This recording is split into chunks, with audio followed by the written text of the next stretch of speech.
Om Namo Bhagavate Vasudevaya.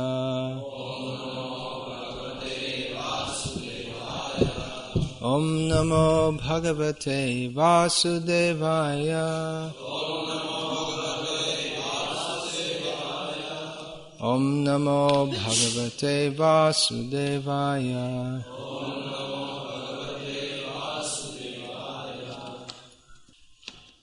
Srimad Bhagavatam, Canto 4, Chapter 9, Text 47, Translation and Commentary by His Divine Grace A.C. Bhaktivedanta Swami Prabhupada. Yasya prasanno bhagavan gunair maitradi harihi tasmai namanti bhutani nimnam apa iva swayam. Translation: unto one who has transcendental qualities due to friendly behavior with the Supreme Personality of Godhead, all living entities offer honor just as water automatically flows down by nature.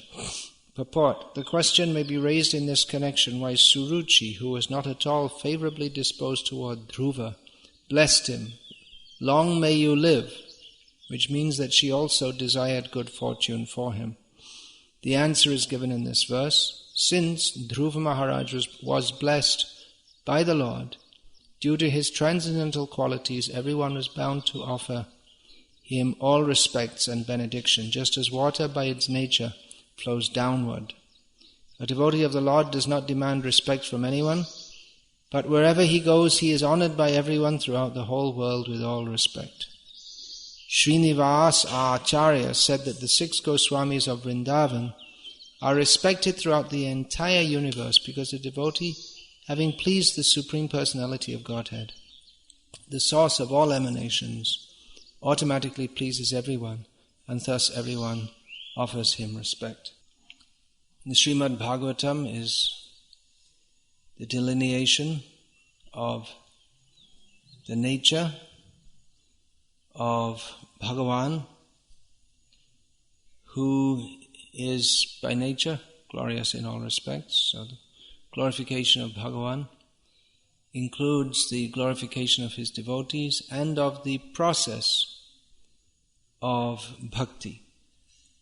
We find in this narration about Dhruva Maharaj how the power of bhakti worked to transform him,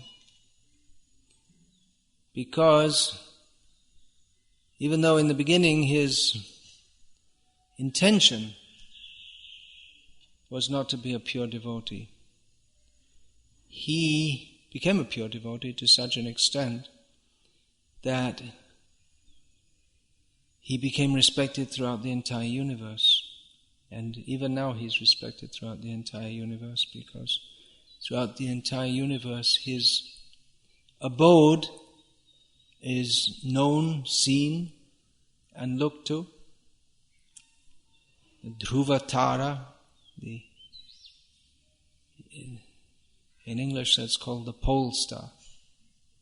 And it's a guide for direction, and especially sailors, they can use that on a clear night.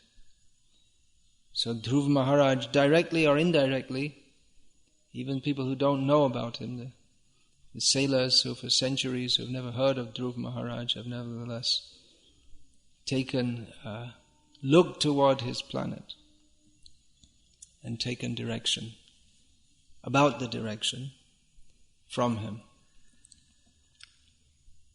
Now, Dhruva Maharaj was not a pure devotee, or even really any kind of devotee. In the beginning, he had an idea to approach Lord Vishnu, but it wasn't really with the idea of serving Vishnu. The idea was to get something from him. In other words, there was no affection there. But Narad Muni approached him. Narad Muni is the guru of many great personalities, generally one should approach a guru for spiritual knowledge and spiritual direction. But in this case, Narad Muni approached Dhruva Maharaj. Dhruva Maharaj didn't come looking for him, but Narad saw, here's a young, determined man, or not even a man, a child, who has the intention to worship Vishnu. And the fact that he appeared in a family that was he was the son of a king who was expected to be a great person. Of course, Uttanapada, his father, didn't behave very well with his son Dhruva, but nevertheless he was from a great family, and especially the early great persons of the universe, the Brahmanas and Kshatriyas, they were expected to be of very high quality in their character. So the fact that Dhruva came from such a family suggested that if he takes to the worship of Vishnu, he can certainly perfect the process, that he can become a perfect devotee. Of course, Dhruva Maharaj was directed by Narad, and by the mercy of Narad, he took up bhakti and very determinedly and became a perfect devotee. His very name means fixed. Dhruva means fixed. The pole star, Dhruva, while everything else is moving. That's why when the sailors can understand the direction, they can understand which direction they're going in, because while all the other heavenly bodies, they move, Dhruva remains fixed. Of course, his fixation is in devotional service to Krishna. He's completely fixed in bhakti. He wasn't previously. He was conditioned and conditional, conditioned by the modes of nature. And even though Narada approached him, Dhruva didn't become a disciple very easily. He was not from the very beginning a surrendered disciple. Actually, disciple means surrendered. Disciple should be unconditional, not that there's some kind of bargaining between the guru and the disciple. Well, could you do this? Okay, well, I don't really like to do that. Well, could you do something else? I don't really like to do that either. Well, here's what I want to do. Can you give your blessings? Okay. That's usual, actually. At least nowadays, we've heard so many stories of disciples being tested by their gurus, the classic Zen Buddhism narrations of some perfect Zen Buddhist living in a cave in the mountains, and a prospective disciple climbs up the mountain in the snow and wants to speak in, and the guru says, "Don't bother me now. Just wait outside." So he waits outside for 3 or 4 days in the snow without eating anything. And the guru says, "Okay, come in." There's this, you've heard of that, right? It's a classic story of how the guru tests the disciple to see if he's serious. It was a pretty severe test. It's lucky he stayed alive standing in the snow for 3 days. But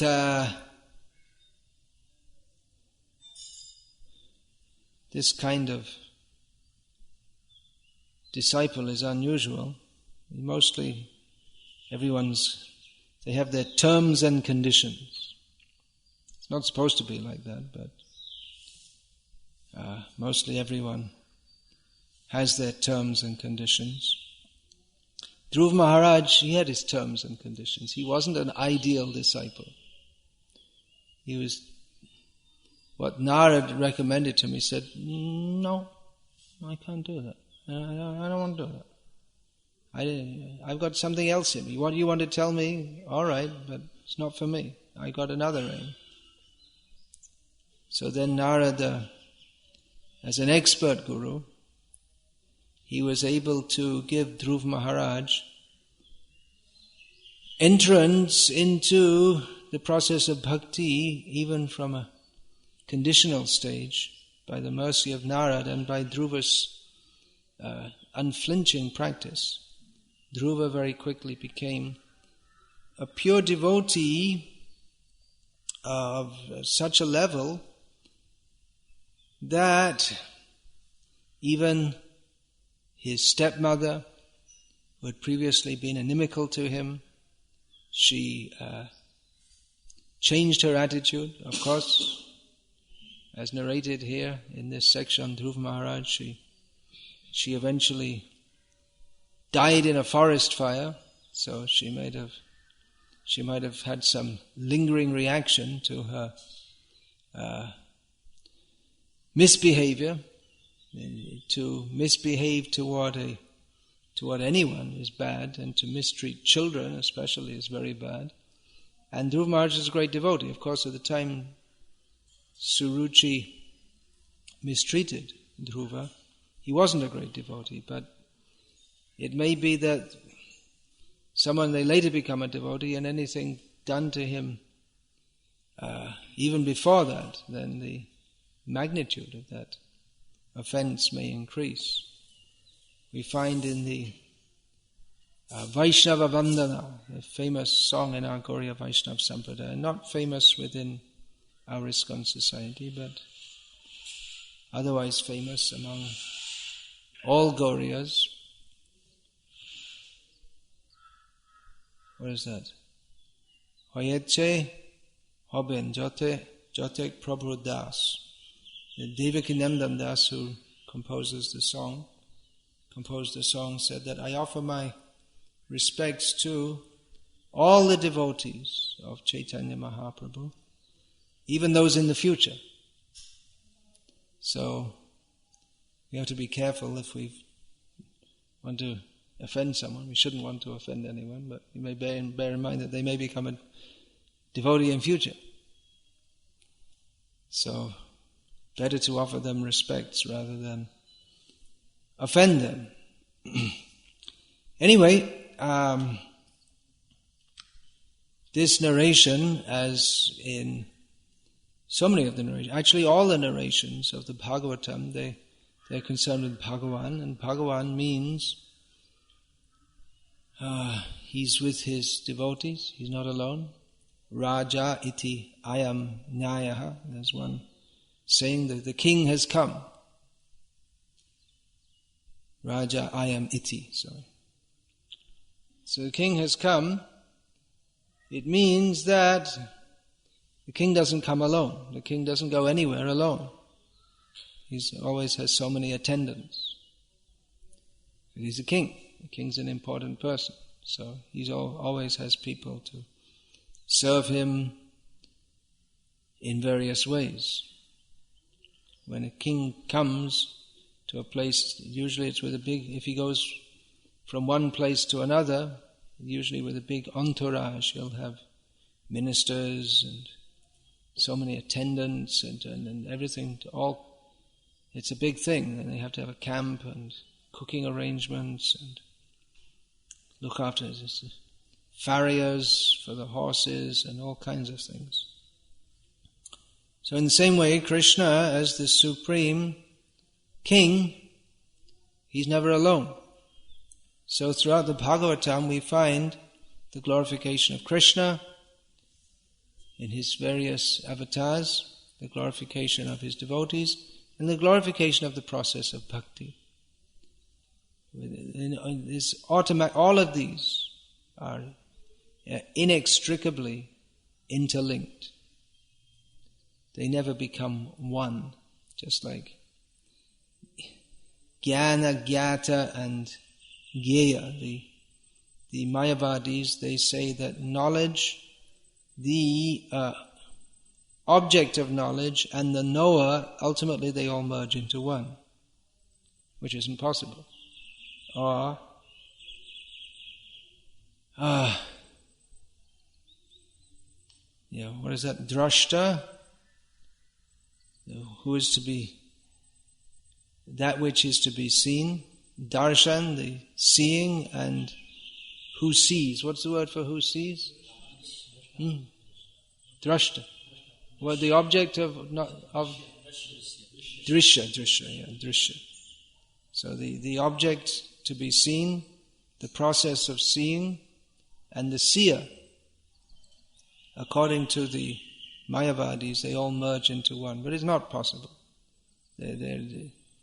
So, in the same way, there's Bhagavan, Bhakti, and Bhakta. They all simultaneously exist. There's no Bhagavan without devotees, because he's the Lord of everyone, so who's the Lord of who? Or what? Particularly of the devotees. There are so many names of Krishna in relationship to his devotees. Bhaktavatsala. He's very affectionate toward his devotees. So we find in all the narrations of Bhagavatam how the Lord is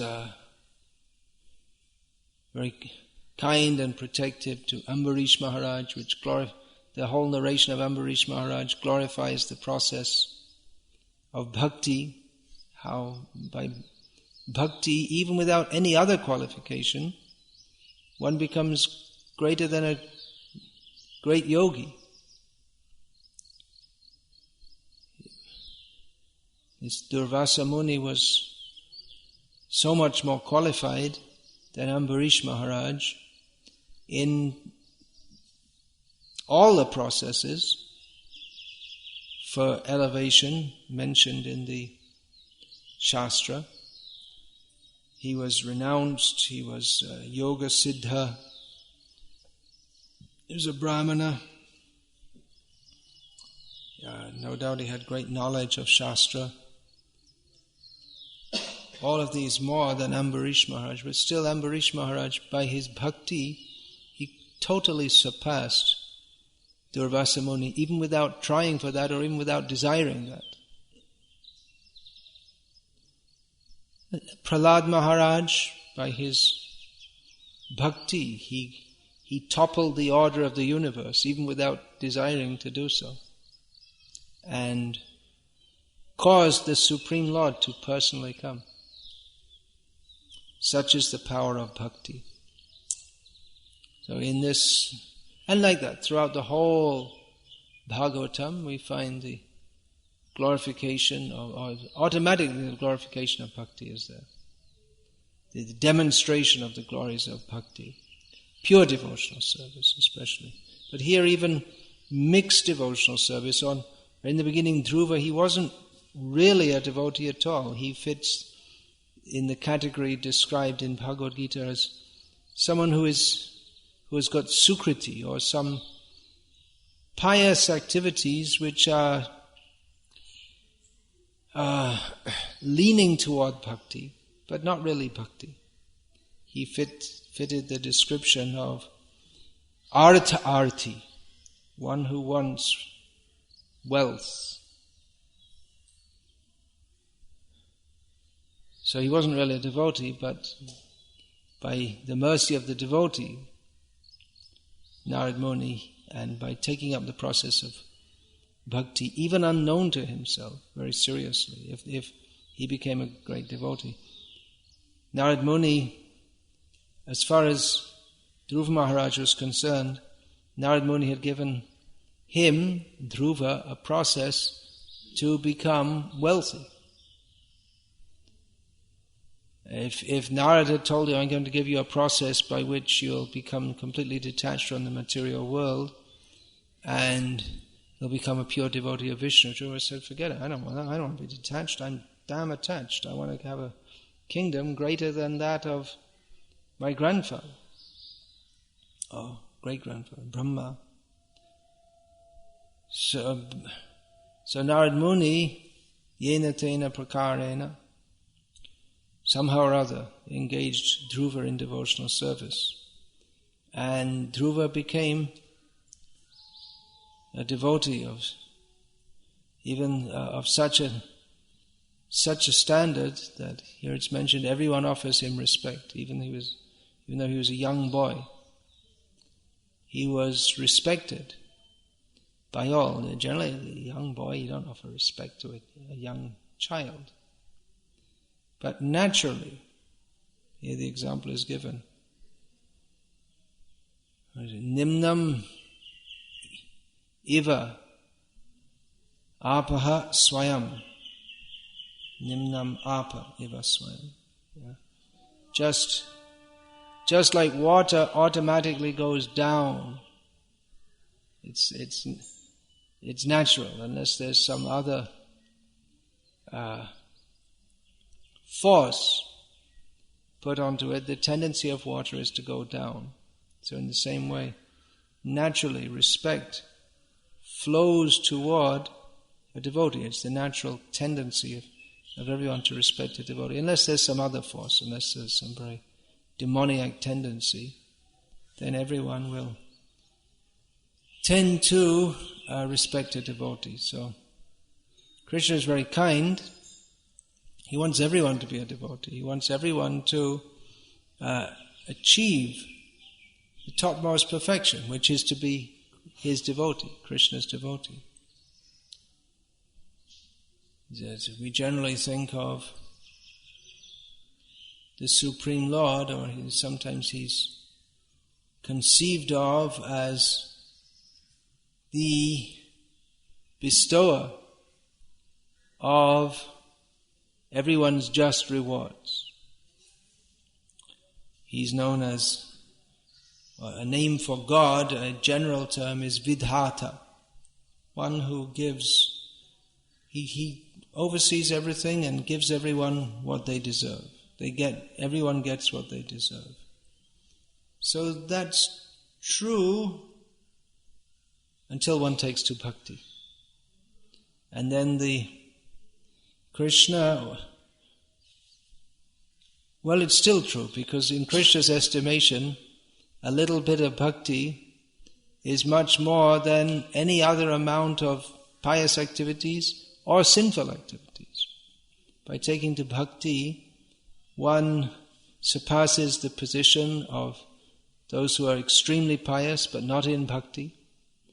And even if one has performed unlimited sinful activities, that is all cancelled by a little bhakti or even some touch of bhakti. Just like we have the narration of one very sinful king, extremely sinful, who, as often happens to sinful kings, was assassinated while he was riding out for hunting. He was riding on his horse, and one of his ministers, who was ambitious to take the throne, shot an arrow at him. So the king fell down and he was just dying, and then he was liberated, and everyone wondered, all the demigods wondered what was going on. And it just happened that a Vaishnava had been in that spot applying Gopi Chandan to his body, and there was some Gopi Chandan in that spot, so he died with tilak touching his body, Gopi Chandan touching his body, and as a result he was liberated. So that's good luck. All his extreme sin, he was extremely sinful, but nevertheless he was delivered because of the touch of bhakti. So Krishna's mercy is more than his justice, or rather, he is just. You may say, well, that's not fair. He should have been punished in hell. I was only 1/100th as sinful as him, and I'm suffering in hell. I didn't do nearly as many. Someone may say that someone who did much less sins has to go to hell.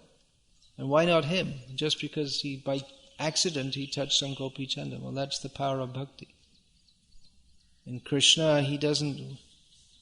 When there's some touch of bhakti, then Krishna tends to not see the sinful activities, or even if they're seen, they are mitigated by the touch of bhakti. Krishna is always prepared to help his devotees, even if they are sinful, apparently. Api ched sudara charo bhajate mam ananya bhak sadhureva samantavya. He is to be considered a sadhu whose intention, he's fully engaged in my service, but somehow or other he's performing sinful activities also. Such is the power of bhakti. And then, of course, not that this should be used as an excuse to go on sinning, because by the power of bhakti, his mind should become purified if he's actually performing bhakti. And then what happens? What's the next verse after this?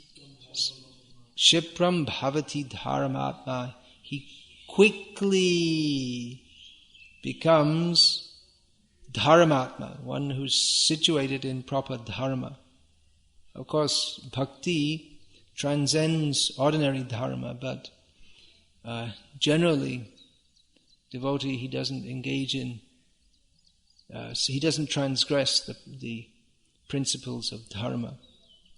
So even if one is not fixed in dharma, but some is a serious devotee, due to some bad activity, bad habits, but he quickly becomes fixed in dharma. So Krishna is very kind, and if anyone takes to devotional service seriously, he helps them to become a pure devotee, as also stated in Bhagavad-gita. Well-known verse, Tesham satata yuktanang bhajatang priti purvakam dadami buddhi yogam tam yenamam upayanti te. Krishna gives the intelligence to persons who are seriously and lovingly engaged, constantly engaged in his service. Krishna gives such persons to come to him. And even a slight, what to speak of those who are always engaged in Krishna's service, even a slight touch of bhakti is considered by Krishna far more significant than any amount of sinful activities one may have performed in the past.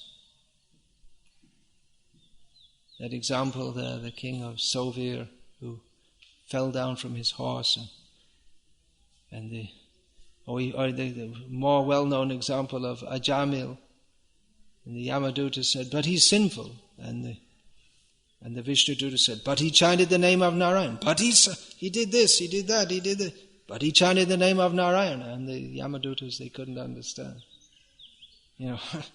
He just made 4 syllables, Narayana, and then that cancels out all he's so much killing and murdering and cheating and lying and stealing. He did all of these.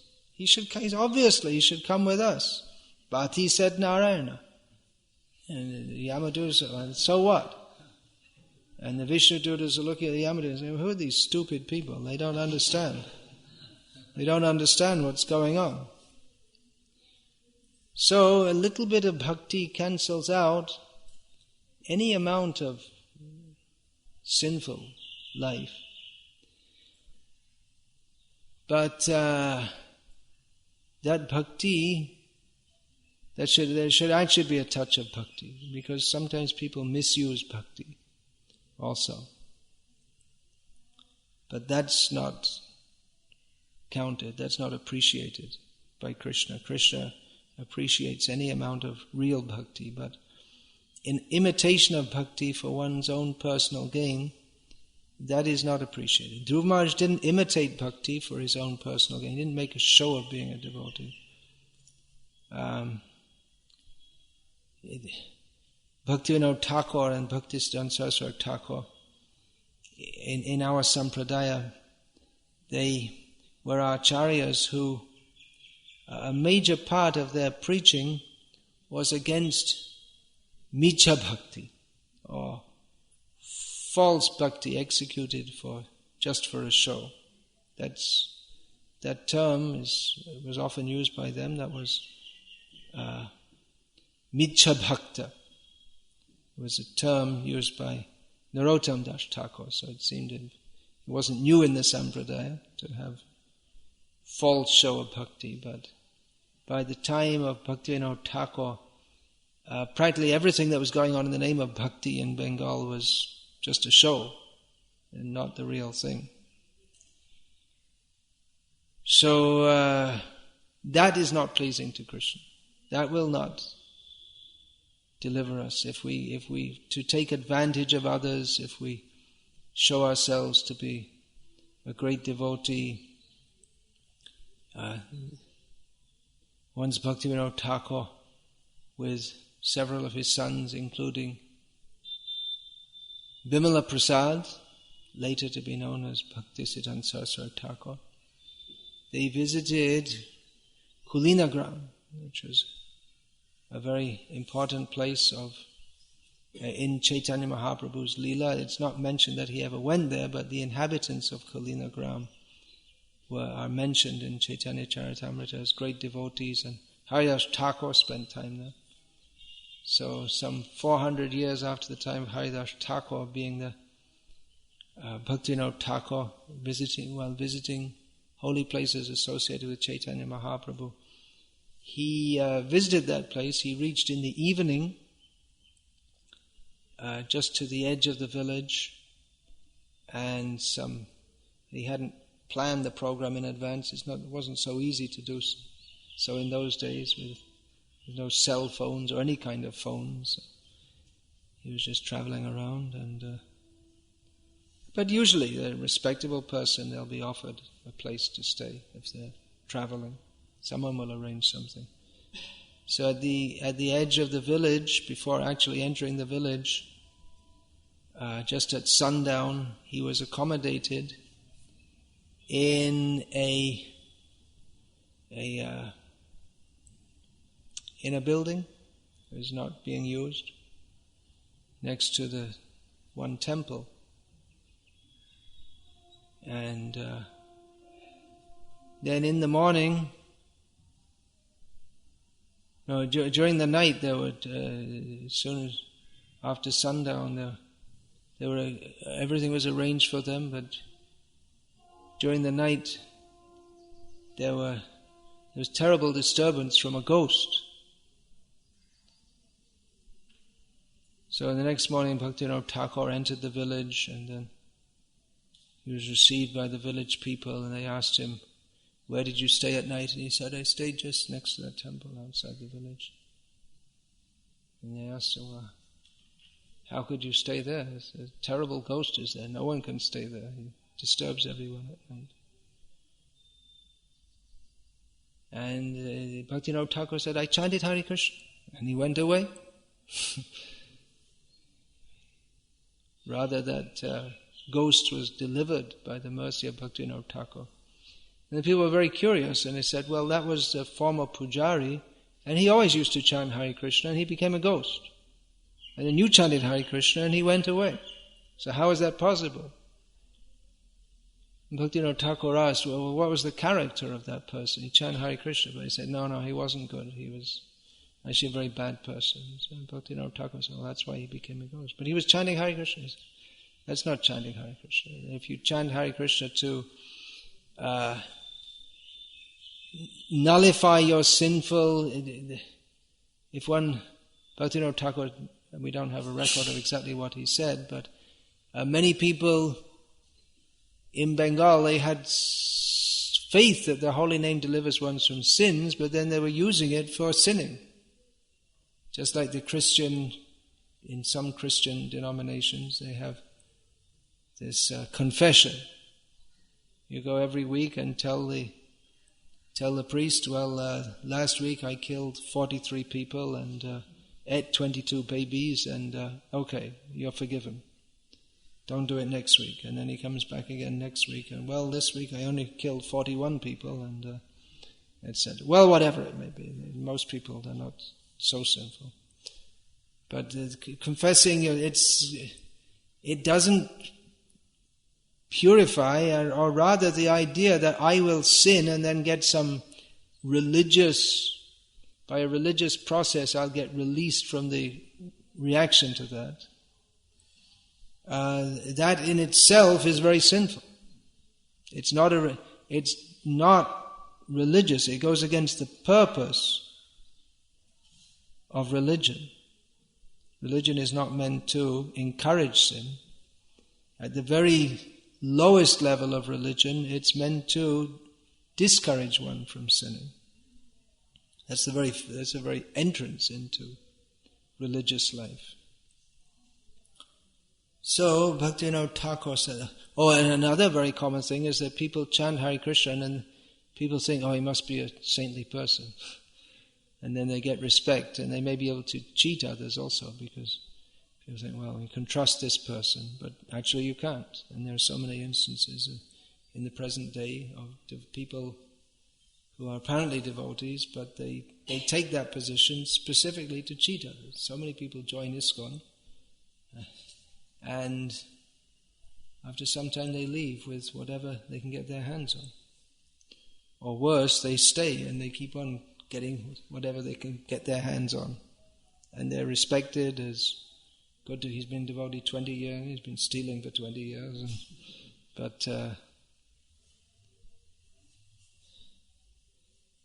So that kind of bhakti, that's not counted. Bhakti is most pure. Bhakti is most praiseworthy. Bhakti is most laudable.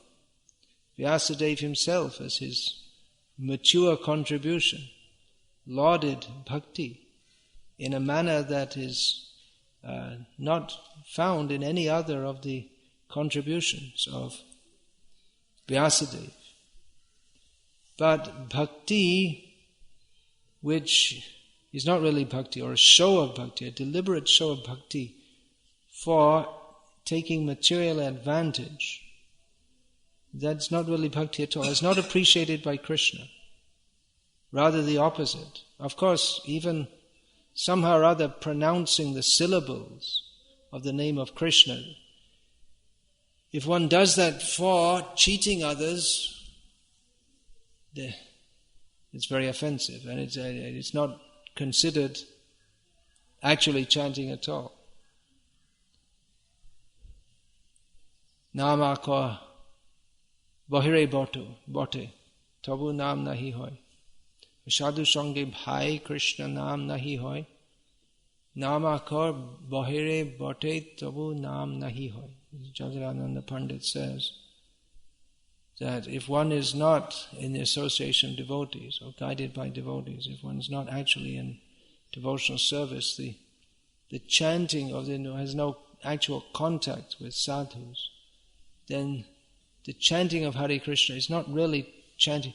The sound may be, a semblance of the sound of the holy name may be there, but that's not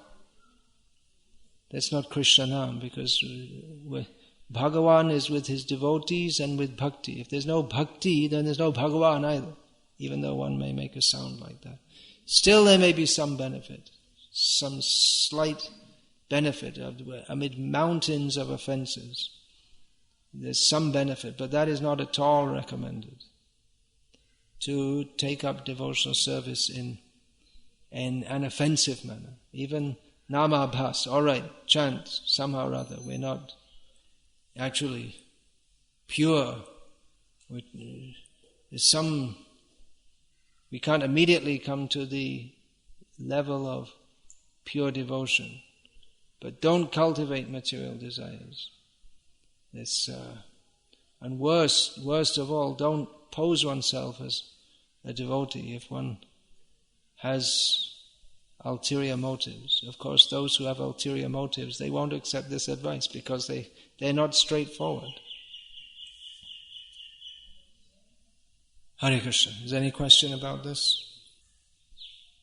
Yeah. Suppose I'll take me as example, like when I do some service, okay, somebody will appreciate. You do a service, someone appreciates it, and then you get motivated for the honor. That's a common thing, that one becomes a victim of praise.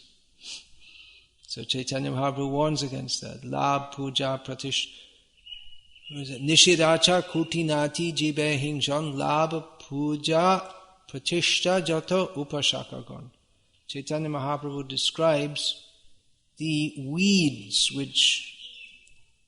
figurative weeds which choke the figurative plant of bhakti. First of all, the gross ones are mentioned. There's sinful activities, those which are described as forbidden activities. Duplicity and jive hingshan, this mistreatment of others. So these are grossly, well, duplicity is also somewhat subtle, but it has, because it's in the mind, but it's gross. Duplicity is gross in the sense that it's deliberately indulged in. But labh puja pratishtasha, the desire for name, fame and glory, wealth, worship and respect, these, they may arise in the mind, these desires may arise in the mind of the devotee even without the devotee's, actually the desire for labh, that also comes, for material gain, that also comes in the more gross contaminations. But the desire for respect is often very subtle. We don't even notice that we're doing it, or that we're victimized by it. So, we should recite Chaitanya Mahaprabhu's prayers. And Raghunath Das Goswami, he describes the Chandali, of course nowadays everyone's considered equal, everything's considered equal, but Chandali means like some female of the lowest strata of society, and so your desire for name and fame. Was that Chandali or what are the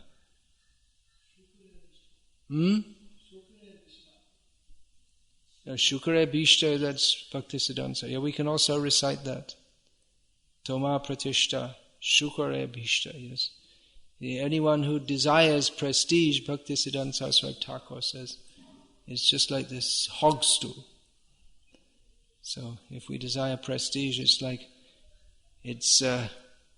like having the desire to find some hog stool and rub it all over our body. Doesn't sound very nice, does it? Well, it's not nice. It's highly contaminating. Or ass's urine, that Raghunath Das says. Ass's urine. And all other nice things it's compared to.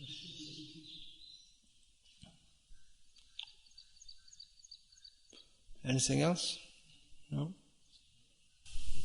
Guru Maharaj, when Narada Muni approaches Guru Maharaj and he gives him instructions at a level, Narada approaches Dhruva and gives him instructions at a level which he was not able to. When he first approached him, he gave Dhruva Maharaj said, I'm not able to follow your instructions. Of course, he wasn't physically incapable of following them, but he wasn't mentally prepared.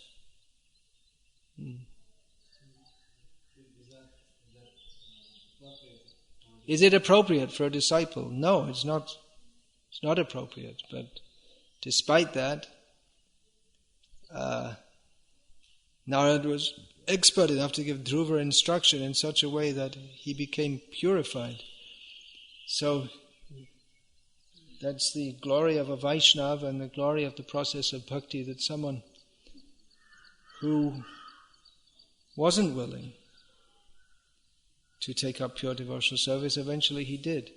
But we shouldn't think that, well, it's okay to be a conditional devotee and then by the mercy of my guru I'll be delivered. One has to quickly come out of that stage. It's not that we can think, I'll go on being conditional forever. And bhakti, anyway I'm doing bhakti and I have so many materials. But it doesn't matter. Because anyway, Dhruva Maharaj became purified. But he was...